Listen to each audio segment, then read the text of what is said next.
ಕಿರುಕುಳಕ್ಕೆ ಮಹಿಳೆಯೊಬ್ಬರು ಊರು ತೊರೆದು ತೋಟದ ಮನೆ ಸೇರಿದ್ದಾಳೆ. ವಿಜಯಪುರ ಜಿಲ್ಲೆ ಸಿಂದಗಿ ತಾಲೂಕಿನ ಮಾಡಬಾಳ ಗ್ರಾಮದಲ್ಲಿ ಈ ಘಟನೆ ನಡೆದಿದೆ. ಗ್ರಾಮದ ನಿಂಬೆವ್ವ 4 ಫೈನಾನ್ಸ್ಗಳಿಂದ 3 ಲಕ್ಷ ಸಾಲ ಪಡೆದಿದ್ರು.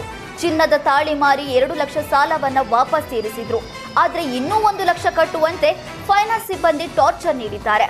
ಮನೆ ಬಳಿ ಬಂದು ಎಲ್ಲರ ಮುಂದೆ ನಿಂಬೆವ್ವಗೆ ಬೈತಾ ಇದ್ರಂತೆ. ಫೈನಾನ್ಸ್ ಸಿಬ್ಬಂದಿ ಕಾಟಕ್ಕೆ ರೋಸಿ ಹೋದ ನಿಂಬೆವ್ವ ಊರನ್ನೇ ತೊರೆದಿದ್ದಾಳೆ.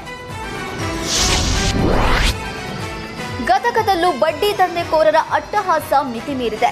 ಮೀಟರ್ ಬಡ್ಡಿ ದಂಧೆಗೆ ಇಡೀ ಕುಟುಂಬವೇ ಊರು ಬಿಟ್ಟು ಅಜ್ಞಾತ ಸ್ಥಳಕ್ಕೆ ಹೋಗಿದೆ. ಗದಗದ ಎಪಿಎಂಸಿ ಆವರಣದಲ್ಲಿ ಕ್ಯಾಂಟೀನ್ ನಡೆಸ್ತಾ ಇದ್ದ ಪರಶುರಾಮ್ ಹಬೀಬ್ 10 ಲಕ್ಷ ಸಾಲ ಮಾಡಿಕೊಂಡಿದ್ರಂತೆ. ಸಾಲ ಪಾವತಿಸದ್ದಕ್ಕೆ ಫೈನಾನ್ಸ್ ಸಿಬ್ಬಂದಿ ಅಂಗಡಿ ಬಳಿ ಬಂದು ಅಸಭ್ಯವಾಗಿ ವರ್ತಿಸಿದ್ರಂತೆ. ಫೈನಾನ್ಸ್ ಸಿಬ್ಬಂದಿ ಕಿರುಕುಳ ತಾಳಲಾರದೆ ಪರಶುರಾಮ್ ಹಬೀಬಿ ಕುಟುಂಬ ನಾಪತ್ತೆಯಾಗಿದೆ. ಅಜ್ಞಾತ ಸ್ಥಳದಿಂದಲೇ ವಿಡಿಯೋ ಮಾಡಿ ಪರಶುರಾಮ್ ಅಳಲು ತೋಡ್ಕೊಂಡಿದ್ದಾರೆ.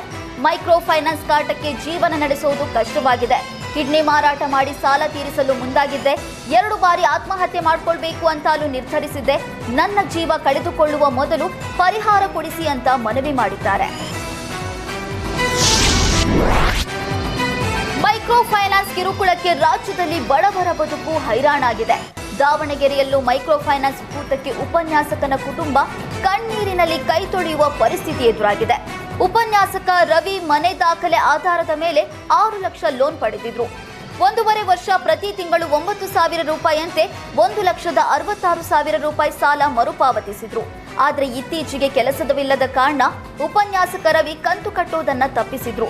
ಸಾಲ ಕಟ್ಟದ್ದಕ್ಕೆ ಉಪನ್ಯಾಸಕ ರವಿ ಮನೆಗೆ ಬಂದು ಫೈನಾನ್ಸ್ ಸಿಬ್ಬಂದಿ ಕಿರುಕುಳ ನೀಡಿದ್ದಾರೆ. ಬೆಳಗಿನಿಂದ ಸಂಜೆವರೆಗೂ ರವಿ ಮನೆಯಲ್ಲೇ ಇದ್ದು ಮಾನಸಿಕ ಹಿಂಸೆ ನೀಡಿದ್ದಾರೆ.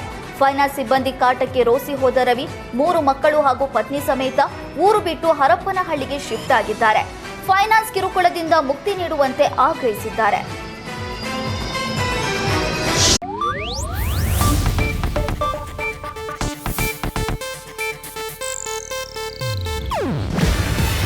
ಇದು ಏಷ್ಯಾನೆಟ್ ನ್ಯೂಸ್ ನೆಟ್ವರ್ಕ್ ಪ್ರಸ್ತುತಿ.